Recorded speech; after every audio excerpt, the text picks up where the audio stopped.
ভারতের বিপক্ষে AFC Asian কাপের বাছাই পর্বের ম্যাচের জন্য সৌদি আরবে অনুশীলন ক্যাম্প করবে বাংলাদেশ। সেই মিশন সামনে রেখে 30 সদস্যের একটি প্রাথমিক দল ঘোষণা করেছে বাফুফে, যেখানে আছেন বাংলাদেশ জাতীয় দলের নতুন সেনসেশন হামজা চৌধুরী ও ফাহমিদুল হাসান চৌধুরী।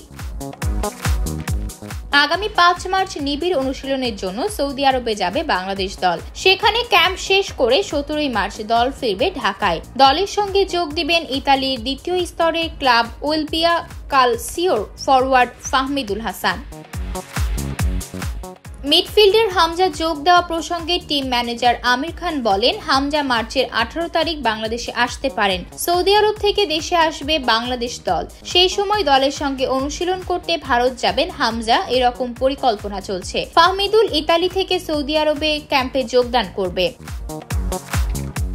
প্রাথমিক তালিকায় রয়েছে বসুন্ধরা কিংসের মিডফিল্ডার শেখ মোরসালিন। তার বিরুদ্ধে যৌতুকের মামলা হয়েছে। মামলাপ্রাপ্ত খেলোয়াড় জাতীয় দলে ক্যাম্প নিয়ে ম্যানেজার বলেন, এটা তার ব্যক্তিগত ব্যাপার, এতে আমাদের কোনো ব্যাঘাত ঘটবে না। সে আসবে ক্যাম্পে। যদি বাফুফের কাছে বিষয়টি আসে তখন আমরা দেখব বিষয়টি। এছাড়া ব্রাদার্স ইউনিয়নে যোগ দেয়া জামাল ভুঁইয়াও রয়েছেন এই দলে।